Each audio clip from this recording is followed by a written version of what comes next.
And for more on the 70th anniversary of Women in Nigeria Police Force, the journey so far, I'm joined by retired Deputy Commissioner of Police, Chichi Ekejiani. Thank you so much for joining me on the news tonight. Thank you for having me. Thank you so much for your service to the country. Thank you. Thank you. So, I mean, some history report says when the police was founded, there were only 20 women in service. Yeah.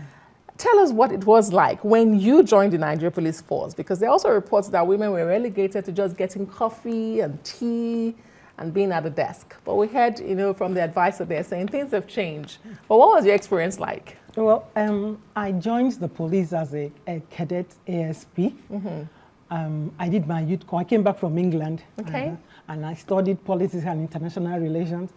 So I did my youth corps with them. So later, I said, okay, let me just, like an adventure. So I joined the police. Okay. And what really made them take me was my height. Okay. And so, you're quite tall. She's tall. You are. So I enjoy the police because it gave me the opportunity to travel to other states, mm-hmm. learn their cultures and everything.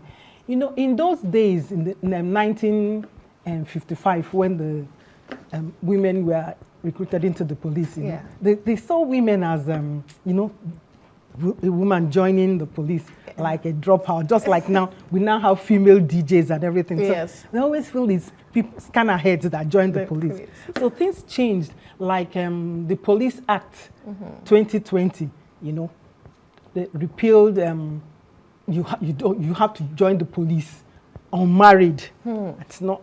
It's gone now. And so you joined unmarried? Well, I was married, but I went with my maiden name. Okay.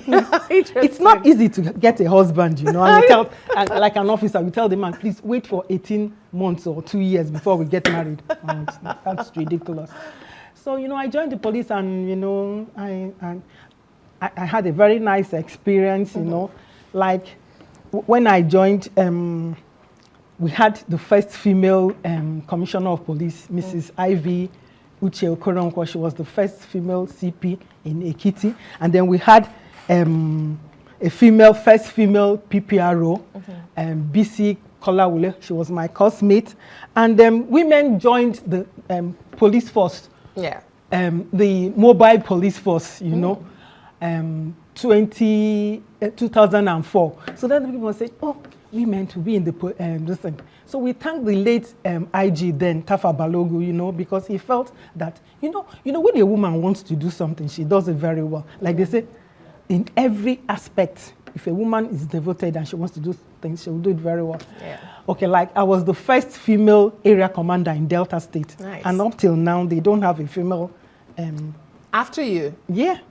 Delta State, Abo people, they are very stubborn people, So, and I participated in so many things like elections before. It's not like before they'll say. Were you allowed to carry arms when you joined the police force? Yes. Okay. We trained us with arms. Too. Okay. And being a police officer, educated and everything. Yeah, you take your arms because when it comes to emergencies, the men will run off. You have to defend yourself. And there are some things.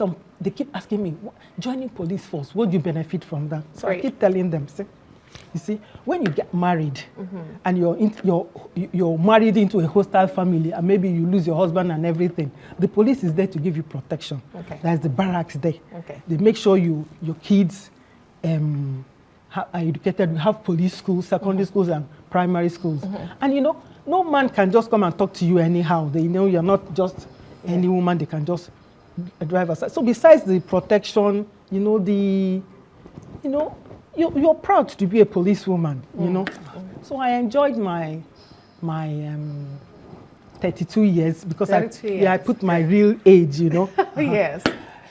So, and there was this experience I had when I was in the police. Okay. Can I? Very quickly, tell us.